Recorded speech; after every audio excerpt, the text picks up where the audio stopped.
মেয়েটাকে দোয়াতে দোয়াতে আর তো কিছুই অবশিষ্ট রাখছেন না আপনারা। মানে আপনি আর আপনার ছেলের বউ দুজনে মিলে ভাবছেন এটা আমাদের মোটামুটি এটিএম কার্ড, সেটাকে যতটা দুইয়ে নিতে পারবো ততই ভালো, তাই না? না সত্যি এইভাবে মেয়েটার যে সাড়ে সর্বনাশ আপনারা কি করে করেন বুঝে পাই না। না আছে মেয়েটার কোনো এম, না আছে মেয়েটার কোনো মানে ইচ্ছে যে আমি এটা করব, কারণ তারা আশেপাশের লোকেরা তাকে সেই বুদ্ধি দিতেই পারে না। মেয়েটা শুধু থাকছে, খাচ্ছে, ঘুরছে, বেড়াচ্ছে, এর ছাড়া জীবনে কোনো উদ্দেশ্য নেই। মানুষ ভুল করে, ভুল থেকে শিখে নতুন করে বাঁচে, কিন্তু এই মেয়েটার জীবন দেখো, যে তিমিরে ছিল সেই তিমিরে। আগে অন্যরা ওর থেকে শুষে নিত, শোষক, এখন আপনারা হয়েছেন শোষক। তাহলে কি বলবো, একটা মেয়ে যদি বাপের বাড়িতে গিয়েও তার টোটালি কন্ট্রিবিউশন থাকে, আর সেই জায়গায় তার ইচ্ছে মতো সে জিনিসটাও খেতে পারে না। আজকে পুরো ভিডিওটাতে প্রথমেই দেখলেন তো, এই যে রসমালাইটা আপনাদের ওই ধানি লঙ্কা খেয়ে নিতে কিন্তু ব্যাপারটা ভালোভাবে নেয়নি টিনু। টিনু কিন্তু বলছিল ওটা আমি খাবো, আমি খাবো, আমি খাবো। তারপরেই ওখান থেকে বাটি থেকে একটা মুখে পুড়ে দিল। পরবর্তীকালে ও কিন্তু এটা স্বীকার করলো যে না, ও মিষ্টি খেতে ভালোবাসে না, বাট ও চুরি করে খেয়েছে, ইচ্ছে করে করেছে, যেহেতু সোশ্যাল মিডিয়ায় জিনিসটা সবাই দেখতে পেয়েছে। তাই ধানি লঙ্কা প্রচণ্ড এক্সপার্ট এটার জন্য ও কী করলো, ওরকমভাবে বলে জিনিসটাকে হালকা করলো। কিন্তু ও বুঝতে পেরেছে যে টিনা ওর ব্যাপারটাতে একেবারেই ভালোভাবে নেয়নি ব্যাপারটা। দেখো, মিষ্টি খাওয়া ব্যাপার নয়, বা ওটা খেয়ে নিয়েছে এটা না, এত কালো জাম বা ওই পান্তুয়া নিয়ে এসেছে। ভাই তুই যদি মিষ্টি খাস ওখান দিয়ে খা, যেটা টিনা তার জন্য রেখে দিয়েছে, ও ক্ষীর চমচম খেতে ভালোবাসে, ঠিক সেটাই তুলতে হবে। আর ও বলছে আমি এঁঠো মিষ্টি খাই না।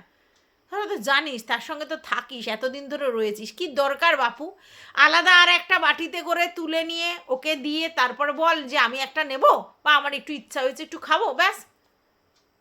আমি বুঝে পাই না। আর কি রে, তুই বলছিস তুই নাকি বুড়ি বুড্ডি হয়ে গেছিস, তোর নাকি চারিদিকে ব্যথা বেদনা যন্ত্রণা শুরু হয়েছে বুড়িদের মতো। তা বুড়িদের মতো তো তোর মেন্টালিটি হয়ে গেছে, বুড়িদের মতো চলাফেরা তুই শুরু করেছিস, বুড়িদের মতো সমস্ত কিছু করছিস, তাহলে তুই বুড়িদের মতো হবি না? হ্যাঁ, একটা 25-26 বছরের মেয়ে বলছে আমার আমার বয়স টয়স হয়ে গেছে, লজ্জা করে না? তো লজ্জা করে না বলতে কথাটা? কোনো একটা এম নেই, কোনো চলাফেরা নেই, কোনো কিছু নেই, যতস্ব।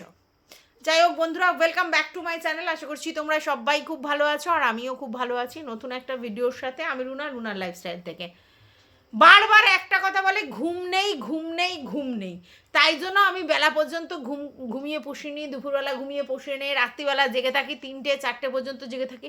আচ্ছা তোমরা বলো, এই গরমকালে, শীতকালেই কম বলে, এই গরমকালে অন্তত ওরা 8-10 বার চা খায়, চা কফি এত যদি এই বয়সে একটা মেয়ে খায়, তার তো ঘুম চলে যাবে, তার ঘুম চলে যাবে। তারপরে ওর কায়িক পরিশ্রমটা কি, ও কোন কায়িক পরিশ্রমটা করে, কোথায় যায়? ওই সন্ধে হলে ঘুরু ঘুরু, তারপরে এসে সারাক্ষণ ঘরের মধ্যে ঢ্যাপ হয়ে বসে নয় টিভি দেখছে, নয় মোবাইল দেখছে, নয় গাঁটছে, নয় বকতালি মারছে, এই তো কাজ।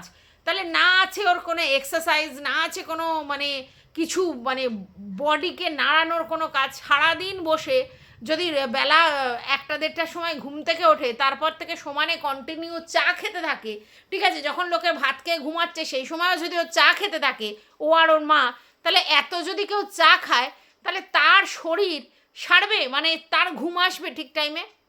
এমনি তো ঘুম আসবে না, তাই ওর ঘুম আসছে না। এবার যদি তুমি সারা রাত জেগে থাকো, সারা রাত যদি জেগে থাকো, তাহলে তোমার অটোমেটিক্যালি ভোরবেলা ঘুম পাবে, আর সেই ঘুমটা ভাঙতে ভাঙতে তোমার ওই বেলা 1টা-2টো বাজবে, এটা স্বাভাবিক ব্যাপার। আমার প্রচুর ঘুমের ডিস্টার্ব, আমার ঘুম মানে ডেপতে হয় না, বারবার উসকুস উসকুস একটু একটু করে ঘুম হয়। আর যদি আমি রাত্রির করে শুয়ে পড়ি, তাহলে তার কথাই নেই, সকালবেলায় চারিদিকে আওয়াজ শুরু হয়ে যায়, তো তখন এমনি অটোমেটিকলি ঘুম ভেঙে যায়। আর এই ঘুমটা ভালো না হলে ল্যাথার্জি একটা কাজ করে, পরিষ্কার সেটা চোখে মুখে ফুটে ওঠে। তা তোর কোনো ইএম কী করে হবে? তুই সারাদিন চা গিলছিস, আর চা গেলার পরে সারা রাত ধরে ফোন দেখছিস, ফোন ঘাঁটছিস, বকতালি মারছিস, আর 4টের সময় ঘুমাচ্ছিস, বেলা 1টা-2টোর সময় উঠছিস। এই লাইফস্টাইল লিড করলে কারোর ঘুম ঠিক টাইমে আসবে, কারোর খিদে পাবে ঠিক টাইমে, আর উল্টো পাল্টা হাবি যাবি, কোথায় কুরকুরে, কোথায় লাড্ডু, কোথায় পান্তুয়া, কোথায় বোঁদে, কোথায় ক্ষীর চমচম, কোথায় মানে কোনো কোনো খাবারের কোনো সিস্টেম নেই, কোনো ডিসিপ্লিন নেই, সে মানে সারাদিন মুখ চলছে আর ওইসব ফালতু জিনিসের, ঠিক আছে?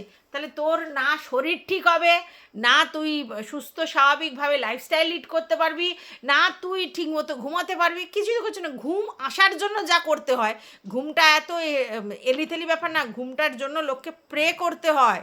ঘুম একটা অন্য জিনিস, ঘুম না হলে আমাদের শরীরের যে সারাদিনের ক্লান্তি সেটা রিলিফ পাওয়া যাবে না, আর আমাদের শরীরের অঙ্গ প্রত্যঙ্গ সচল থাকবে না। তো সেই জিনিসটা যদি তোর না আসে তাহলে তোকে কে কী বলবে?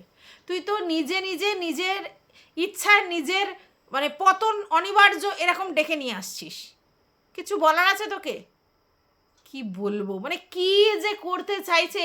আর সত্যি আমি না অবাক হয়ে যাই যে কারোর বাড়ির গার্জেনরা এরকম হতে পারে, যে একটা মেয়ে যা যে সে ভুল করেছে সেই ভুলে আমরা সাথ দিয়েছি, সেই ভুল করে মেয়েটার জীবনটা পুরো ওইখানে মানে সংসারটা ভেঙে গেল, চূর্ণ বিচূর্ণ হয়ে গেল, তারপরে যা করলো সেখান থেকে বেরিয়ে এসে তারপরে জীবনে উদ্দেশ্য নেই, এর বাড়িতে রেখে দিয়ে আসছে, ওর বাড়িতে রেখে দিয়ে আসছে। কী হচ্ছে এটা?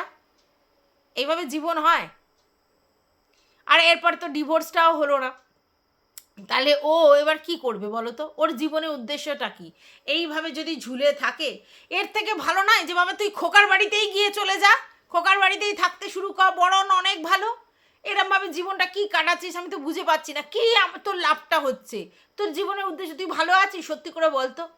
তুই নিজেকে জিজ্ঞাসা করিস তো যে তুই ভালো আছিস?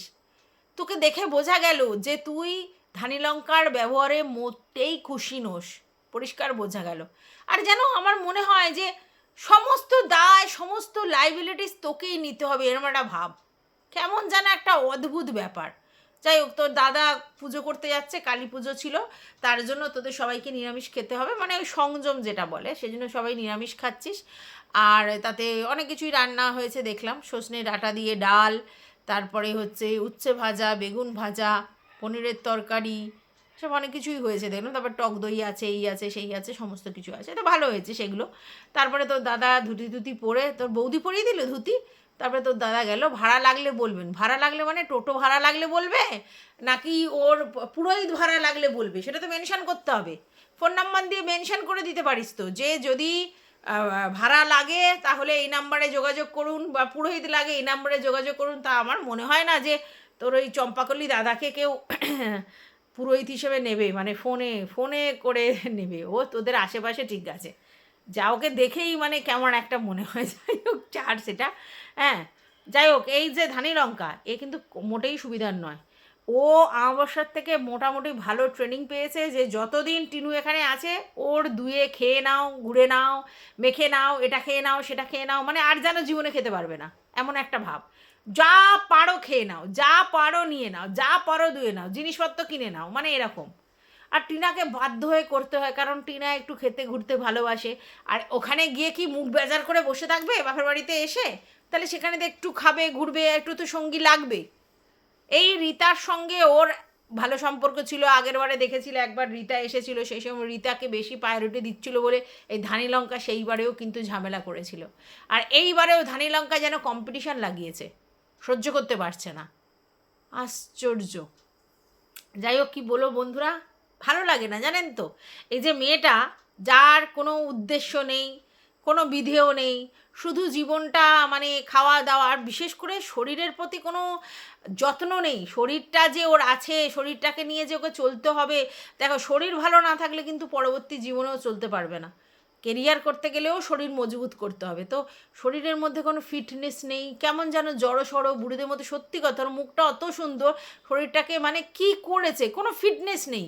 আর শুধু বলে মাথা যন্ত্রণা করে, ওই ঠান্ডা ঠান্ডা ওই হিমালয়ান কুলের মতো তেলগুলো মাখে, তাতে একটা সেন্সেশন হয় যেমনি অমৃতাঞ্জন মাখলে, তো ওইটাতে ঘুমিয়ে পড়ে, ঘুম ঘুম পায়, ওটাই ভালো। সারাক্ষণ ফোন দেখছে, সারাক্ষণ চোখের উপর প্রেশার পড়ছে, আর সারাক্ষণ কফি চা খেয়ে যাচ্ছে, তার ঘুম হবে বলুন তো? আপনারা তো জানেন। আর এই বয়সে কিসের এত নেশা তোদের? আর কিসের এত চা খাওয়ারে? চা খাওয়া ঠিক আছে একটু দুটো, তোদের এত কিসের নেশা? পুরো যেন বুড়ি টাইপের হয়ে গেছে। কি বলবো, মেন্টালিটিটা দেখলে আমার কেমন লাগে। আর ওকে আবার বলছে অনেকে পড়াশোনা করো, এই করো, সে করো। ও করবে না, ও কুড়ের বাচ্চা। পড়াশোনা করার মেয়েও তাহলে এতদিনে করতো না? কোনো কোর্স শেখে না। দেখো, অতনুর রান্নাঘরের ভিতরে অনলাইন কোর্স হয় রান্না শেখার, আচ্ছা, তারপরে আচার, জ্যাম জেলি তৈরি করার কোর্স পাওয়া যায়, ঠিক আছে, প্রচুর জিনিসের টেডি বিয়ার তৈরি করার কোর্স হয়, আচ্ছা বিউটিশিয়ানের কোর্স হয়, টেলারিংয়ের কোর্স হয়, কত কি কোর্স আছে। একটা কিছু ও শিখে নিজের পায়ে দাঁড়ানোর চেষ্টা আছে ওর, ওই ইউটিউব দিয়ে ওর হচ্ছে না হচ্ছে না হচ্ছে, প্রমোশন ভিডিও আছে ওতে হয়ে যাচ্ছে। অ্যাকচুয়ালি কী জানো তো, ওর যে টাকাটার দরকার সেটা ওর হয়ে যাচ্ছে, ওর আর ওই জন্য কোনো রকম টার্গেট নেই। এটা দেখেই আমার খারাপ লাগে। মানুষের দেখেছো, ম্যান্ডির একটা জিনিস কি দেখেছো, যতই ও ইনকাম করুক তবু ওর টার্গেট সবসময় অ্যাচিভ করার একটা টার্গেট, সবসময় পয়সার একটা একটা মানে ভিতর থেকে আর্জ পয়সা ইনকাম করার করছে, চারিদিকেই খরচা করছে, ও সবার জন্যই করতে হবে, মানে ওরকম পরিস্থিতিতে সবার থেকে পাত্তা পাওয়ার জন্য যেটা করা সেটা করতে হবে, সব ঠিক আছে, কিন্তু এর মধ্যে সেটা নেই। এর মধ্যে পয়সার যে আর্জ, পয়সার যে বাসনা, বা বেশি পয়সা হলে সেটা যে সেভিংস করে রাখবো, এই মেন্টালিটি নেই। এই জন্য ম্যাননি আবার এই জায়গায় অনেক বেটার, মানে পয়সার খুব আর্টসটা আছে, পয়সার নেশা আছে, তার জন্য ভিডিও কামাই করতে চায় না, সব দিক থেকে কীভাবে পয়সা আগলে আমি রাখবো সেই ব্যাপারটা আছে। বাই দ্য ওয়ে, ম্যান্ডির যে ঘরটা করেছে ছাদের উপরে টিন দিয়ে ঘর, সেখানে যে জানলাগুলো করেছে দুটো জানলা ছোট করেছে, একদিকের বড় যেটা স্লাইডিং করবে বলছে ওই জানলাটা বড় করেছে, আর একটু বড় জানলা হলে ভালো লাগতো। টিনের ঘরে যেহেতু সবটাই ঢাকা, একটা গোডাউন টাইপের, তার জন্য জানলাগুলো বড় করার দরকার ছিল। ওর জানলাগুলো এই যে আমার দুটো পাল্লার যে একটা পাল্লা সেই জানলা হয়েছে, মানে ওই কত ফুট 3 ফুট 4 ফুট না কত ওই রকম একটা জানলা হয়েছে। তো জানলাগুলো একটু বেশি বড় করে রাখলে বেশি ভালো লাগতো, ঠিক আছে। আর না হলে আর একটা জিনিস খুব ভালো লাগতো, উপরটা শেড নিচটা টিন, মধ্যখানে পুরো জায়গাটা কাচ দিয়ে স্লাইডিং করে দিয়ে দিতে পারতো, ঠিক আছে। এবার পর্দা ফেলে রাখতো, রাত্রিবেলা পর্দা দিয়ে রাখতো, আর সকালবেলা যদি ওই পর্দাগুলো সরে রাখতো, সানলাইট কাকে বলে পুরো ঘরের মধ্যে পড়তো। কি জানি ও কি মনে করেছে। হ্যাঁ, ওই বেশিরভাগ লোক কিন্তু কালো কাজ দিয়ে ওইটা করে, মানে যারা ঘর করে এরকম উপরটা শেডটা অনেকটা নামিয়ে দেয়, নিচেরও অনেকখানি হয়, মধ্যখানের পুরো জায়গাটাই কাঁচ দিয়ে করে। আমাদের এই বাড়ির এতে একটা আছে, মানে আমাদের বাড়ির পাশে একজনের বাড়িতে আছে 3 তলার ছাদে, তো কি সুন্দর দেখতে লাগে। এরা যেন গোডাউন ঘর করেছে। যাই হোক, যার যেটা রুচি, যার যেটা চয়েস, আমার কিছু বলা নেই। ওই একটাই জিনিস আমার ম্যান্ডির ব্যাপারে বলার ছিল। তো এই ভিডিওটা এই পর্যন্ত রাখছি। তোমাদের যদি কিছু বক্তব্য থাকে অবশ্যই কমেন্ট বক্স আছে। টাটা।